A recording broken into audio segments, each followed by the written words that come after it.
this boomer lady who charges $480 an hour to do some boomer shit. So basically, she teaches millennials and zennials who are afraid of speaking on the phone. She teaches them phone manners, how to talk to another human being. And apparently, this is something that younger people have difficulty with because of technology, how they're used to texting, etc. Now, I'm not even going to go into whether it's worth it, because if it's worth it to you, it's worth it to you. But what I will say is that I think here's one of my pet peeves. One of my pet peeves is people who, and unfortunately, you are kind of in this category, people who like to talk to you on the phone as opposed to just texting. You're only kind of, because you're willing to text, of course, a lot on WhatsApp.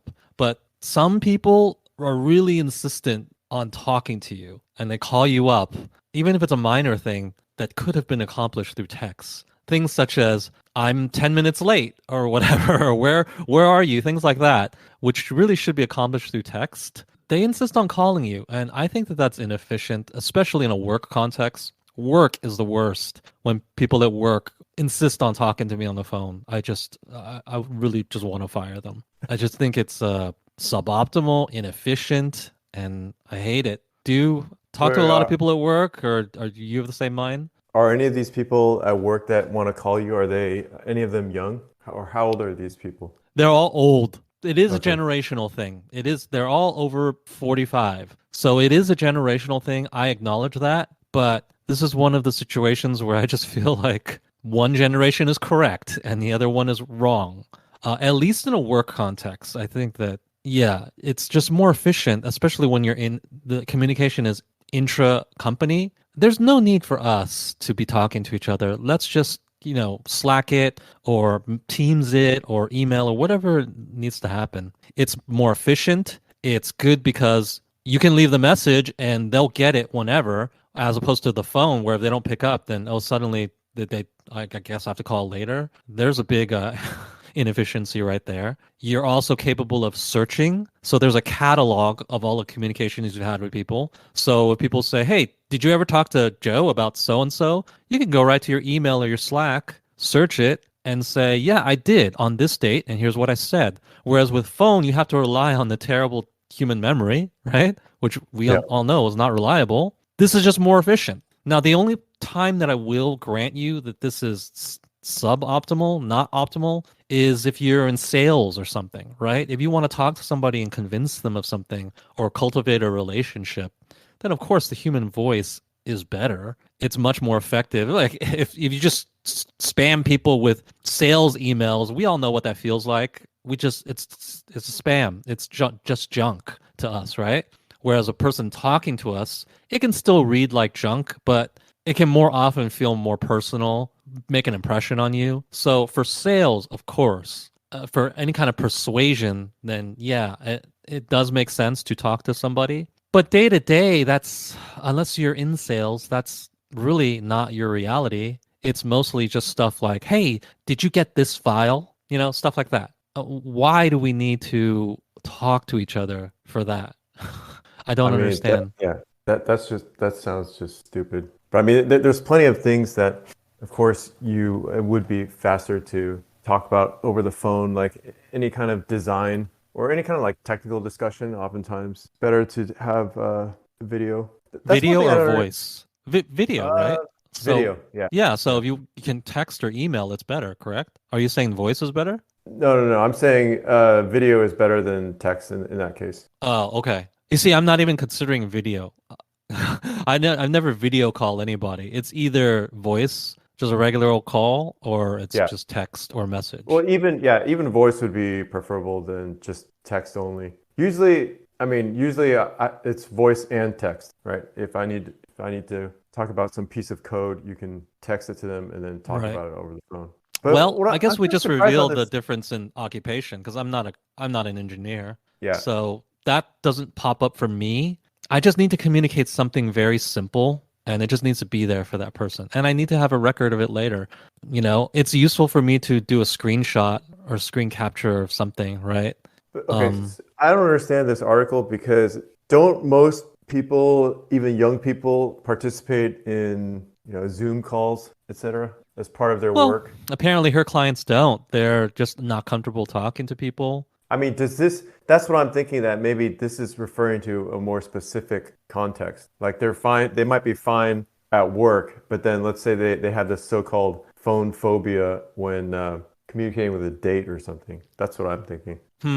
Maybe. I'm not thinking that's what it is, though. I think it is work, and I think it may be people in sales or something like that. You know? I mean, yeah, it does explicitly mention work. Yeah. So I do think it's work related, and you know, some people will come at the story and think, yeah, these stupid young people, they're incapable of speaking on the phone. Ha ha ha. But I would turn it around and say, and this is not me being defensive as a young person, because I'm not a young person. I would turn it around and say that the young people have it right. We should take advantage of technology. This is not to say, like you said, this is not to say that it is never appropriate to talk to people. It's never optimal to talk to people. But in the vast majority of cases, in the vast majority of occupations, I would argue that we have better technology now. We have technology that is, can be indexed and tracked and saved and is just more efficient because it can just shoot off and it's there, as opposed to having you call and the other person answer. And if one doesn't Yeah. answer, then it's a failed connection. We should get with the times. We should not be pushing people to hone their skills in what I would argue is kind of an antiquated. It's not totally antiquated, because being able to talk to people will never be antiquated. But I think it's also overstated, this notion that young people are not capable of talking. See, I think that a lot of the pushback against talking on the phone is just younger people just find it less efficient, and they're just pushing back on it on principle. I tend to have my doubts that there are actual young people who have identified some sort of glaring weakness on their part, and that weakness being able to speak on the phone, and then they paid this woman $480 an hour. I think it's more like the employers are like some boomer executives saying, "Oh, these kids are not able to talk on the phone. I know how to fix it. I'll pay this old lady." At first, I would just say, "Who is paying for this shit?" But having been in the workforce and having dealt with, the way companies spend money, the way organizations spend money, I will never be shocked again at how wasteful they can be with their money. I mean, there have been times where my employer has insisted on sending me to conferences that I found to be total bullshit. And I once made the mistake of saying, I don't want to go. And they asked me, why do you not want to go? And I just said, this doesn't seem like a good use of funds. You would think, you see, this was when I was younger and more naive. It's You would think counterintuitive. you would think they would appreciate me being more conservative with their money, right? Me being frugal, me trying to be efficient with our dollar. You'd think they'd appreciate that. But I got a lot of pushback on that. I was asked, well, what do you think, you know everything or something? I was like, no, I didn't say that. I just think this conference is not that useful. Like, well, I was like, and the response was, there's always something to learn. I'm like, there's not always something to learn, but are you insisting that I go to this? Even though I just told you that it's not gonna, like, the thousands of dollars you're spending, it's not going to do anything. I just told you that. I ended up having to go. Maybe it's like a fiefdom or some type of, they're just trying to protect the racket of sending people to conferences, where it's it's a money making enterprise. Like, you give us money, we give you an excuse to go to, this city. Yeah. It almost seems like a racket. The moral of the story is I will never be shocked at how willing organizations are to knowingly throw money away. Right. I mean, I've heard, cases where it's either you spend it or you don't get it next time. Yeah, I've heard cases like that too. And you especially get that sort of stuff when you are in like government, because a lot of government budgets work like that. It's really, it just should make everyone question how well their it should make you every single time people tell you need to pay more taxes for this, and that. Just remember all these inefficiencies.